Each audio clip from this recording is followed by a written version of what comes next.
Meus amigos, uma outra pergunta que a FGV pode fazer é quem é que pode ser nomeado como presidente de uma empresa estatal, como administrador de uma estatal. E eu quero que vocês abram aí o artigo 17 da Lei 13.303.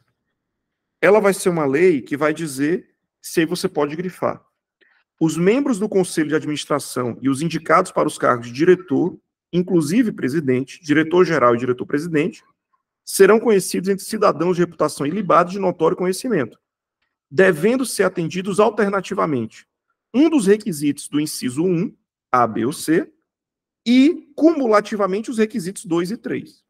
Ou seja, eu vou ser presidente de uma empresa pública. Posso? Depende. Vamos ler o inciso 2. Eu tenho que ter formação acadêmica compatível com o cargo. Tá? 3. Eu não posso me enquadrar numa situação de inelegibilidade. Opa, eu sou formado em Direito, a princípio, tenho pós-graduação, especialização, tá? Acho que estou enquadrado para um estatal. Não sei qual, mas, por enquanto, não estou fora do jogo. Né? Mas vamos ver o inciso 1. Ter experiência profissional de, no mínimo, letra A, 10 anos no setor público ou privado, lá no finalzinho, na área de atuação da estatal. Poxa, então, o cara que é médico pode ser presidente da Petrobras? Acho muito difícil que isso aconteça, né? A não ser que o cara tenha atuado no setor de petróleo nos últimos 10 anos. Mas veja que o A, B e C é um deles. Ou 4 anos ocupando um dos seguintes cargos, aí o cara tem que ter tipo um DAS alto na administração pública, ou 4 anos de experiência como profissional liberal, mas atuando na área vinculada à estatal também. Tá? Professor, então, o deputado pode ser... na verdade, esse é um ponto que eu já comentei com vocês antes. Aí você vê o enunciado, você marca, é por aqui o caminho, tá certo, já sei. O cara pode ser presidente da estatal, um deputado pode, um presidente do partido político pode. Só que aí você tem que ler os parágrafos. E aí eu queria que você grifasse o parágrafo 2º. Você não precisa grifar todos os incisos, grife só o parágrafo 2º. Ele vai dizer que é vedada a indicação para o conselho de administração ou para a diretoria. Aí ele vai ter um monte de gente aí. Por exemplo, o inciso 3, o cara que é de organização sindical. O 2, pessoa que nos últimos 36 meses era da estrutura de decisão de um partido político. Veja, a ideia é evitar essa política, ou diminuir a influência política nas empresas estatais. Tá bom? Esse inciso 1, na verdade, esses incisos aí, essa discussão, foi suspenso numa liminar do Supremo, mas o colegiado disse que eram válidos, era constitucional essas exigências. Igor, mas o problema é que a prova da OAB não cobrou nada sobre o político, sobre o deputado. Ó, vê aí o inciso 1, né? Representante do órgão regulador ao qual a empresa esteja sujeita, ministro de Estado, secretário municipal, titular de cargo sem vínculo permanente, dirigente estatutário de partido político e titular do Poder Legislativo de qualquer ente da federação. Então, o inciso 1 não permite político e acabou. Né? Bem extenso assim a lista. Mas a prova não falou do político, falou do irmão do político. Aí é o parágrafo 3º. A vedação do inciso 1 do parágrafo 2º estende-se também aos parentes consanguíneos ou afim até 3º grau, etc, etc, etc. Tá bom? Beleza? Então, eu queria que vocês grifassem também o parágrafo 5º, que fala que esses requisitos poderão ser dispensados. Aí, depois vocês dão uma lida com calma, mas são hipóteses de dispensa. Perceba que essa lógica, essa preocupação do administrador público, do administrador de uma empresa estatal, não ficar submetido a uma questão política, é a mesma preocupação que a gente tem nas agências reguladoras.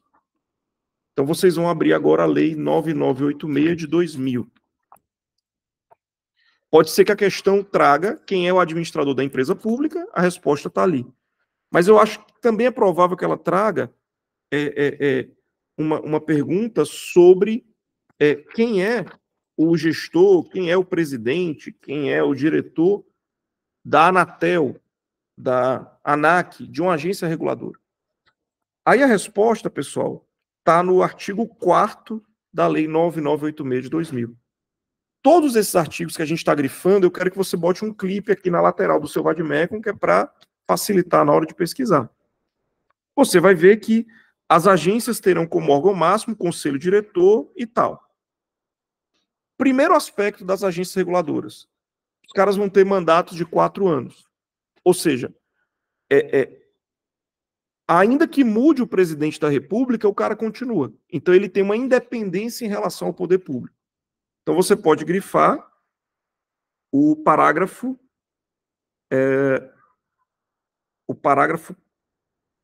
primeiro. Os mandatos dos membros do conselho diretor da diretoria serão não coincidentes, né?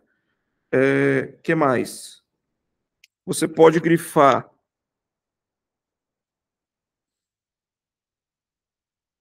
o parágrafo 6º. Eu falei de 4 anos, mas na verdade é 5 anos do mandato dos membros da diretoria colegiada. Artigo 6º. O mandato dos membros do conselho diretor da diretoria colegiada das agências reguladoras será de 5 anos, vedada a recondução. Ou seja, né, 5 anos. Eu falei que era 4, mas é 5 anos. Que mais? Aí, esses caras, quando forem nomeados para a agência reguladora, então tudo bem. De um lado, ele vai ter um mandato que é para ele não ficar tão submetido à influência política. Tudo certo. De outro, eles serão nomeados pelo presidente da República, mas a lista tem que ser validada, de certa forma, ou sabatinada, aprovada pelo Senado Federal. Então, basicamente, quer ver? A gente tem as agências serão pelo presidente.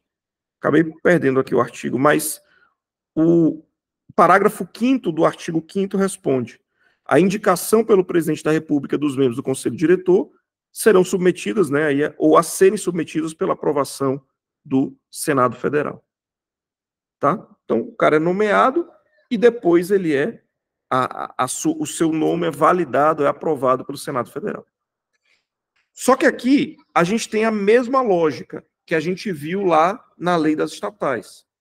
É a lógica do artigo 5º, que diz o presidente, diretor-presidente, etc., etc., serão indicados pelo presidente da República e por ele nomeados após aprovação pelo Senado Federal, ou seja, o cara é nomeado, indicado pelo presidente, aprovado pelo Senado,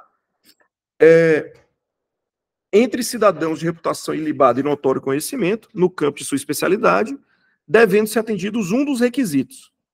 Qual? Experiência de no mínimo 10 anos na área, no setor, etc., etc., ou 4 anos ocupando um cargo DAS, ou a mesma lógica, mais ou menos, lá das empresas estatais. E, além disso, inciso 2, ter formação acadêmica compatível com o cargo para o qual foi indicado. Então, veja que pode até ser que mude alguma palavrinha, alguma coisa, mas isso na hora da prova você está com o Vademecum, você confere ali o que o enunciado disse. Mas é a mesma ideia.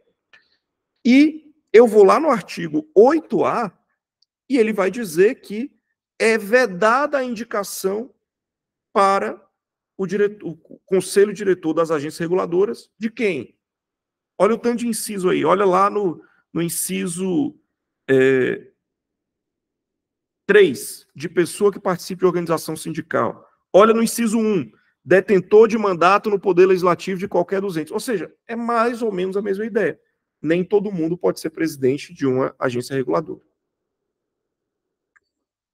Lembrando que o membro da agência reguladora, presidente ali do conselho, os membros do conselho, eles têm um mandato. Ou seja, eles não podem ser exonerados a qualquer tempo. Aí eu quero que você grife o artigo 9º. O membro do conselho diretor somente perderá o mandato por renúncia, por condenação judicial, transitado em julgado, por um PAD, está no inciso 2 ainda, ou por infringência de uma vedação do 8º B. Ou seja, perceba que, tecnicamente falando, ele não pode ser exonerado ad nutum, tá? Para ele ter uma autonomia.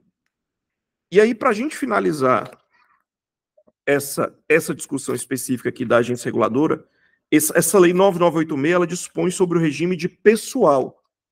Existem duas leis sobre agências reguladoras. Essa, que é a 9986, que fala de regime de pessoal, quem é que pode ser o servidor, quem é que pode ser o diretor, etc. E tem uma lei específica que a gente trata depois sobre como é que é o processo decisório, como é o recurso, como é que funciona, qual é a decisão e tal, que, salvo engano, se minha memória não falha, é a lei 13.848, ou 12.848, ou 11.848, agora me fugiu. Nessa lei 9986, o que ainda vale a pena grifar é o artigo 8º da lei, que fala que os membros do conselho diretor da diretoria colegiada ficam impedidos de exercer atividade ou de prestar qualquer serviço no setor regulado pela respectiva agência por um período de 6 meses contado da exoneração ou do término do mandato, assegurada a remuneração compensatória. Ou seja, eu tenho mandato, não posso ser demitido a qualquer tempo, e depois que eu saio, eu não posso trabalhar em outra empresa do setor para evitar que eu beneficie alguma empresa enquanto eu estou lá na cadeira. Parágrafo 1º. Inclui-se no período a que se refere o caput eventuais períodos de férias não gozadas. Isso é importante também. Parágrafo 4º. Parágrafo 4º. Incorre na prática de crime de advocacia administrativa o ex-dirigente que violar esse impedimento. Então veja que é bem sério isso, o cara não pode ficar vinculado ali. Ele fica vinculado, mas ele não pode trabalhar em nada do setor. Então a ideia é mais ou menos a mesma. Lembrando que, se eu quiser discutir uma licitação numa entidade qualquer da administração pública, lei de licitações. Se eu quiser discutir uma licitação numa empresa pública ou numa sociedade de economia mista, lei das estatais. A lei das estatais tem ainda a previsão de quem pode ser presidente e quem não pode, quem pode ser diretor e quem não pode. E essa lei é a lei que vai trazer, essa que a gente acabou de ver, 9986 de 2000, quem pode ser diretor ou não da agência reguladora. Professor, mas a pergunta foi, o recurso, vamos lá, a Anatel, a Agência Reguladora de Telecomunicações, multou a Vivo em R$1 milhão. A Vivo entrou com um recurso. Esse recurso tem efeito suspensivo automático? Veja, não sei. Mas a resposta ou vai estar na lei 13.848, que é a lei que fala do processo aí dos atos decisórios dentro das agências reguladoras, ou vai estar na regra geral, que é a lei 9784, né, que é como se fosse o nosso Código de Processo Civil, entre aspas. Então, quando a gente fala de mandado de segurança, eu vou estudar o mandado de segurança, eu leio a lei específica, e se a lei for omissa, eu vou aonde? No Código de Processo Civil. Aqui é a mesma ideia. Se eu for discutir um PAD, eu vou na lei 8.112 na parte PAD. Se a lei é omissa, eu vou no código, entre aspas, que é a lei 9784. Se eu vou discutir a decisão no âmbito da agência reguladora, eu vou na lei específica, lei 13.848. Se ela for omissa, eu vou na lei 9784. Agora, já dou um spoiler para vocês.